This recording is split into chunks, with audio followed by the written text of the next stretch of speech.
Hello friends, welcome to our my YouTube channel target your goal PGT में आप सभी का स्वागत है।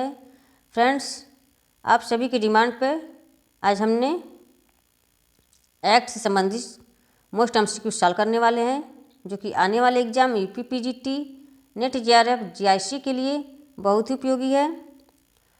यदि आप मेरे चैनल से पहली बार जुड़े हैं एंड अभी तक सब्सक्राइब नहीं किए हैं तो प्लीज़ मेरे चैनल को सब्सक्राइब अवश्य कर लें एंड बेल आइकन को प्रेस करके ऑन कर लें, ताकि जो भी मेरा वीडियोज अपलोड हो आपको नोटिफिकेशन मिल जाए।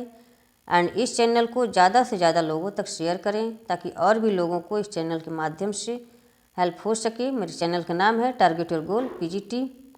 किसी भी क्वेश्चन में डाउट हो तो आप मेरे टेलीग्राम चैनल पे कमेंट करके पूछ सकते हैं। टेलीग्राम लिंक आपको डिस्क्रिप्शन बॉक्स में मिल जाएंगे, वहाँ से आप देख सकते हैं।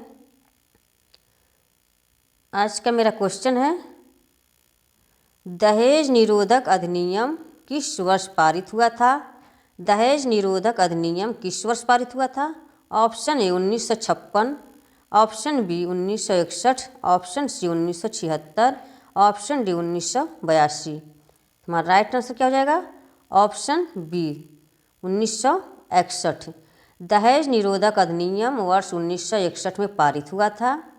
इस अधिनियम के अनुसार दहेज लेने देने में सहयोग करने पर 5 वर्ष की कैद और 15,000 रुपये का जुर्माना का प्रावधान है। यदि कोई दहेज लेने या देने में सहयोग करता है तो उसे अपराध माना जाएगा, उसे भ्रष्टाचार माना जाएगा और उसे 5 साल की कैद और 15,000 की जुर्माना प्रावधान किया गया है 1961 के तहत। हमारा राइट आंसर ऑप्शन बी हो जाएगा। नेक्स्ट क्वेश्चन है, भारत सरकार द्वारा पहला भ्रष्टाचार निरोधी अधिनियम पारित किया गया। भारत सरकार द्वारा पहला भ्रष्टाचार निरोधी अधिनियम पारित किया गया। Option A 1950, option B 1947, option C 1954, option D 1964। हमारा राइट आंसर क्या हो जाएंगे? Option B 1947। भारत में प्रशासनिक भ्रष्टाचार को रोकने के लिए भारत सरकार ने वर्ष 1947 में भ्रष्टाचार निरोधक अधिनियम बनाया था। तुम्हारा right answer option B. Next question है, दहेज निरोधक संशोधित अधिनियम, दहेज निरोधक संशोधित अधिनियम 1986 के अंतर्गत दहेज के दोषी पाए गए व्यक्ति को कितने जुर्माना किया जा सकता है?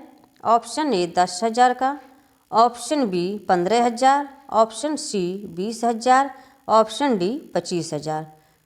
तो फ्रेंड्स, अभी हमने बताया है दहेज लेने या देने के लिए भारत में प्रशासनिक भ्रष्टाचार को दहेज निरोधक संशोधन अधिनियम 1986 के अंतर्गत दोषी पाए गए व्यक्ति को कितना जुर्माना किया जा सकता है? तो हमारा राइट आंसर हो जाएगा ऑप्शन बी 15,000।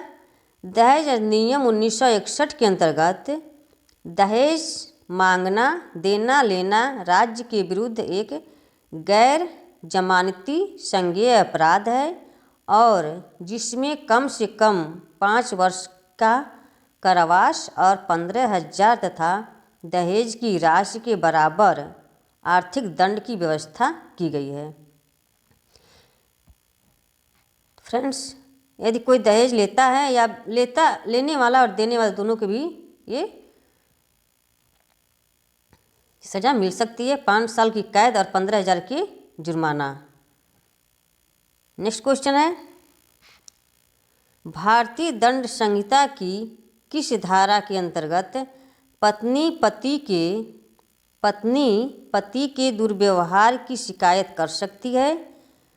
भारतीय दंड संहिता की किस धारा के अंतर्गत पत्नी पति के दुर्व्यवहार की शिकायत कर सकती है? ऑप्शन ए धारा 496, ऑप्शन बी धारा 497, ऑप्शन सी धारा 498, ऑप्शन डी धारा 499। हमारा राइट आंसर क्या हो जाएंगे? ऑप्शन बी धारा 497। भारतीय दंड संहिता की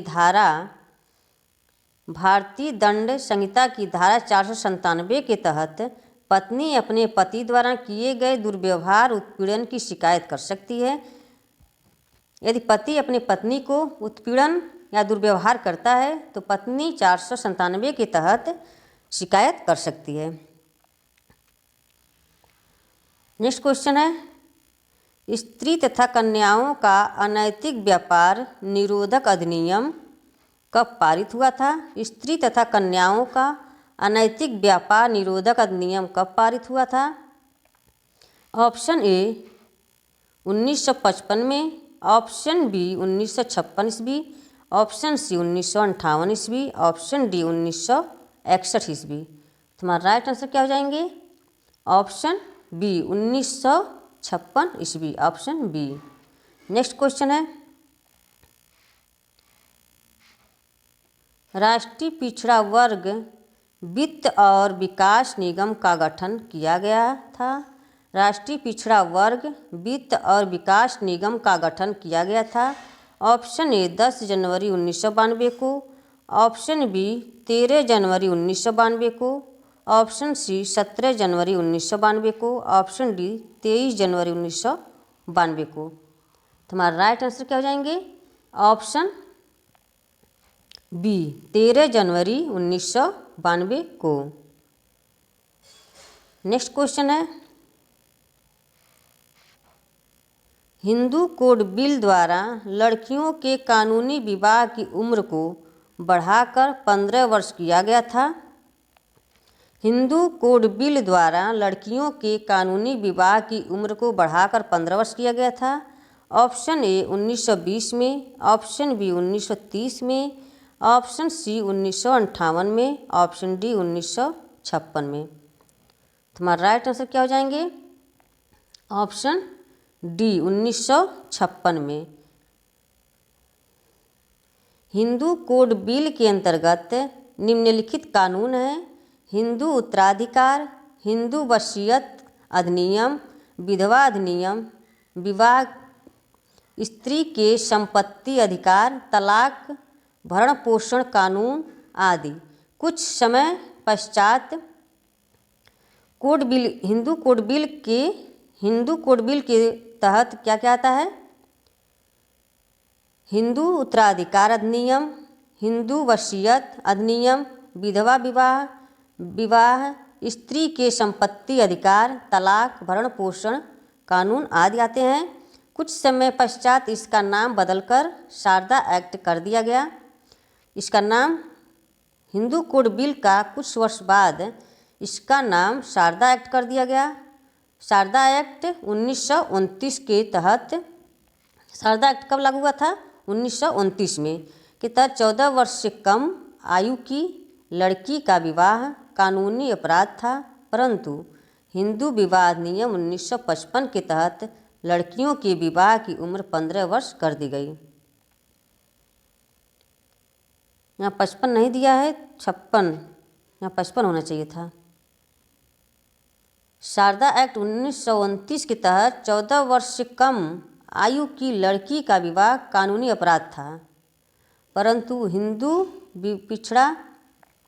हिंदू विवाह अधिनियम 1955 के तहत लड़कियों के विवाह की उम्र 15 वर्ष कर दी गई थी। यहाँ 56 है, यहाँ 55 होना चाहिए था, 1955। नेक्स्ट क्वेश्चन है,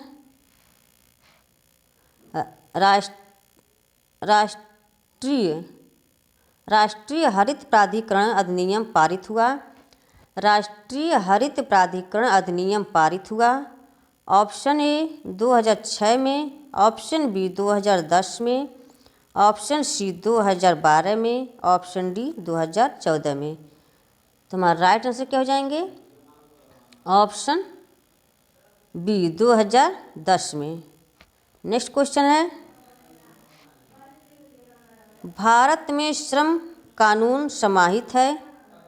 भारत में श्रम कानून समाहित है यूनियन संघ सूची में, ऑप्शन बी राज्य सूची में, ऑप्शन सी समवर्ती सूची में, ऑप्शन डी उपरोक्त में से कोई नहीं। हमारा नेक्स्ट क्वेश्चन, तुम्हारा राइट आंसर क्या हो जाएंगे? ऑप्शन सी, समवर्ती सूची में। भारत श्रम कानून समाहित है किसमें? ऑप्शन सी, समवर्ती सूची में। नेक्स्ट क्वेश्चन है, समान पारिश्रमिक अधिनियम कब पारित हुआ? समान पारिश्रमिक अधिनियम कब पारित हुआ? Option A 1948, option B 1952, option C 1961, option D 1973। तुम्हारा राइट आंसर क्या हो जाएंगे?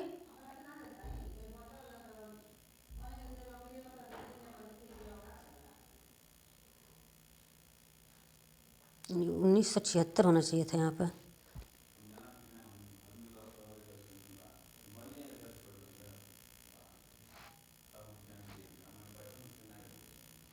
उन्नीस सौ छिहत्तर, यहाँ 73 नहीं 76 होगा। 1948, 1952, 1961, 1976 होना चाहिए था। तुम्हारा राइट आंसर क्या हो जाएंगे? Option D 1976। यहाँ 6 होना चाहिए, 3 हो गया है। तुम्हारा right answer option D. Next question है, भारतीय श्रम संघ अधिनियम कब पारित हुआ? भारतीय श्रम संघ अधिनियम कब पारित हुआ? Option A 1926, option B 1929, option C 1930, option B 1932। तुम्हारा राइट आंसर क्या हो जाएंगे? Option A 1926। भारतीय श्रम संघ अधिनियम कब पारित हुआ? श्रम संघ अधिनियम 1926। नेक्स्ट क्वेश्चन है, निम्नलिखित भाषाओं में से कौन सी संविधान की 8वीं अनुसूची में शामिल नहीं है? निम्नलिखित भाषाओं में से कौन सी संविधान की 8वीं अनुसूची में शामिल नहीं है? निम्नलिखित भाषा कौन सी संविधान की 8वीं अनुसूची में शामिल नहीं है? Option A Odia, option B Sindhi, option C Sanskrit, option D Manipuri, option E Awadhi. तुम्हारा राइट आंसर क्या हो जाएंगे? ऑप्शन ई अवधी हमारी 8वीं अनुसूची में शामिल नहीं है। 8वीं अनुसूची में कौन कौन सी भाषा शामिल थी? 8वीं अनुसूची में भारत की 22 भाषाओं का उल्लेख किया गया है। 8वीं अनुसूची में भारत की 22 भाषाओं का उल्लेख किया गया है। मूल रूप से 8वीं अनुसूची में 14 भाषाएं थीं। वर्ष 1967 में सिंधी को और 1992 में कोंकणी, मणिपुरी तथा नेपाली को 8वीं अनुसूची में शामिल किया गया था, जबकि वर्ष 2003 में मैथिली, संथाली, डोगरी एवं बोडो को भी शामिल किया गया। 8वीं अनुसूची में 14 भाषाएं थीं। वर्ष 1976 में सिंधी को और 1992 में कोंकणी, मणिपुरी तथा नेपाली को 8वीं अनुसूची में शामिल किया गया, जबकि वर्ष 2003 में मैथिली, संथाली, डोगरी एवं बोडो को भी शामिल किया गया है। तुम्हारा राइट आंसर क्या हो जाएंगे? ऑप्शन ई अवधी। अवधी 8वीं अनुसूची में शामिल नहीं है। नेक्स्ट क्वेश्चन है, भारत के संविधान की 8वीं अनुसूची में सूचीबद्ध भाषाओं की वर्तमान में संख्या है। भारत के संविधान की 8वीं अनुसूची में सूचीबद्ध भाषाओं की वर्तमान में संख्या है। Option A 20, option B 18, option C 22, option D 19। तुम्हारा राइट आंसर क्या हो जाएंगे? ऑप्शन सी 22 भाषा हैं। 8वीं अनुसूची में वर्तमान में 22 भाषा हैं। नेक्स्ट क्वेश्चन है, जाति विकलांगता निष्कासन अधिनियम किस वर्ष पारित किया गया?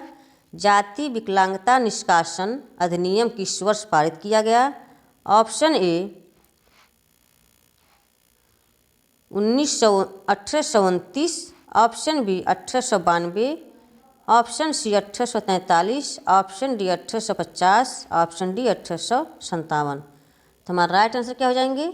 Option D 1850, option D. जाति विकलांगता निष्कासन अधिनियम 1850 ईस्वी को पारित किया गया। हमारा नेक्स्ट क्वेश्चन है फ्रेंड्स, यदि आप मेरे चैनल से पहली बार जुड़े हैं तो प्लीज़ मेरे चैनल को सब्सक्राइब, लाइक, शेयर अवश्य कर दें। जितने लोग भी वाचिंग कर रहे हैं फ्रेंड्स, सभी लोग मेरे वीडियो को लाइक अवश्य कर दें। कौन सा अनुच्छेद अनुसूचित जनजाति के कल्याण को बढ़ावा देने के लिए उसके लिए एक बेहतर प्रशासन प्रदान करने हेतु राज्य सरकार को केंद्र सरकारों द्वारा विशेष राष्ट्र की खेती करने का प्रावधान करता है? कौन सा अनुच्छेद अनुसूचित जनजाति के कल्याण को बढ़ावा देने के लिए और उसके लिए बेहतर प्रशासन प्रदान करने हेतु राज्य सरकारों को केंद्र सरकारों द्वारा विशेष राशि की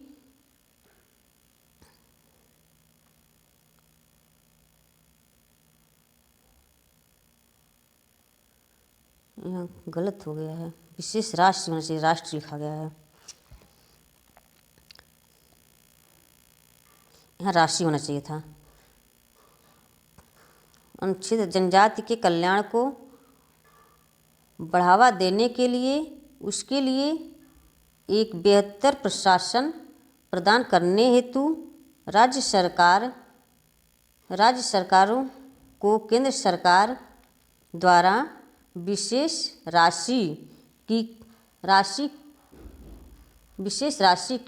स्वीकृत होगा, यहाँ पर स्वीकृत करने का प्रावधान करता है, स्वीकृत करने का प्रावधान करता है, यहाँ स्वीकृत होना चाहिए, स्वीकृत।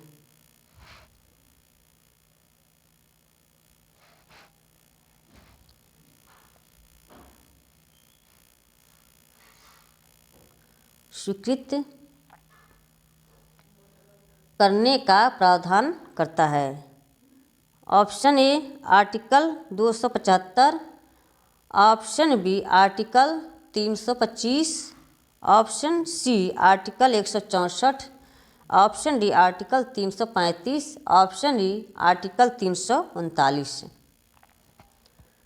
तो हमारा राइट आंसर क्या हो जाएंगे? Option A article 275। आर्टिकल 275 अनुसूचित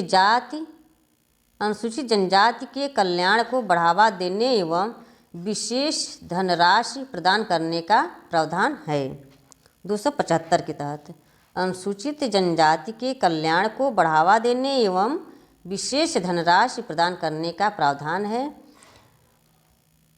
325 के तहत किसी व्यक्ति का धर्म, जाति एवं लिंग के आधार पर मतदाता सूची में शामिल होना। 325 के तहत किसी व्यक्ति का धर्म, जाति एवं लिंग के आधार पर मतदाता सूची में शामिल होना। और 164 के तहत मंत्रियों के रूप में अन्य प्रावधान। 164 के तहत 335 सेवाओं और पदों के लिए अनुसूचित जाति एवं जनजाति के दावे। 335 के तहत सेवाओं और पदों के लिए अनुसूचित जाति एवं जनजाति के दावे। 339 के तहत अनुसूचित क्षेत्रों के प्रशासन और अनुसूचित जनजातियों के कल्याण पर संघ का नियंत्रण। अनुसूचित क्षेत्रों के प्रशासन और अनुसूचित जनजाति के कल्याण पर संघ का नियंत्रण। हमारा नेक्स्ट क्वेश्चन है, भारत के संविधान का कौन सा अनुच्छेद अस्पृश्यता के बारे में कहता है और दृढ़तापूर्वक स्पष्ट करता है कि अस्पृश्यता समाप्त हो चुकी है और किसी भी रूप में इसका प्रयोग निषिद्ध है। भारत के संविधान का कौन सा अनुच्छेद अस्पृश्यता के बारे में कहता है और दृढ़तापूर्वक स्पष्ट करता है कि अस्पृश्यता समाप्त हो चुकी है और किसी भी रूप में इसका प्रयोग निषिद्ध है? Option A article 16, option B article 17, option C article 18, option D article 19, option E article 20। अस्पृश्यता को क्या है? Option B 17, article 17, option B हमारा right answer, option B. Article 16 क्या कहता है? लोक नियोजन के विषय में अवसर। 16 के अनुसार लोक नियोजन के विषय में अवसर। आर्टिकल 18 कहता है उपाधियों का अंत। आर्टिकल 19 कहता है स्वतंत्रता का अधिकार। आर्टिकल 20 अपराधों के लिए दोष सिद्ध के संबंध में संरक्षण। आर्टिकल 20 के अनुसार अपराधों के लिए दोष सिद्धि के संबंध में आरक्षण। हमारा नेक्स्ट क्वेश्चन है, अन्य पिछड़ा वर्ग ओबीसी के कल्याण को बढ़ावा देने के लिए सरकार का संवैधानिक दायित्व निम्नलिखित डैश अनुच्छेदों के अंतर्गत आता है? अन्य पिछड़ा वर्ग ओबीसी के कल्याण को बढ़ावा देने के लिए सरकार संवैधानिक दायित्व निम्नलिखित डैश अनुच्छेदों के अंतर्गत आता है? ऑप्शन ए 340(1), 340(2) और 61(1), ऑप्शन बी 340(1), 340(2) और 16(2), ऑप्शन सी 341, 342 और 16(3), ऑप्शन डी 341, 342 और 16(4), ऑप्शन ई 341, 342 और 16(5). तो हमारा राइट आंसर क्या हो जाएंगे? ऑप्शन डी 340(1), 342 और 16(4). अन्य पिछड़ा वर्ग के कल्याण को बढ़ावा देने के लिए सरकार के संवैधानिक दायित्व के अंतर्गत आता है 341, 342 और 16(4). हमारा नेक्स्ट क्वेश्चन है, भारत के संविधान का कौन सा अनुच्छेद अल्पसंख्यकों के हितों के संरक्षण की चर्चा करता है?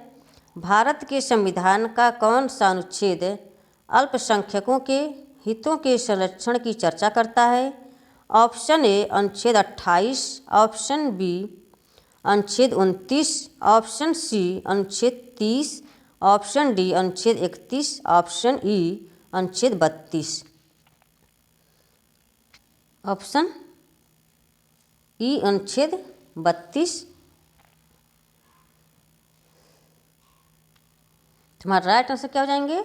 ऑप्शन भारत के संविधान का कौन सा अनुच्छेद अल्पसंख्यकों के हितों के संरक्षण की चर्चा करता है? Option B article 29, option B हो जाएंगे।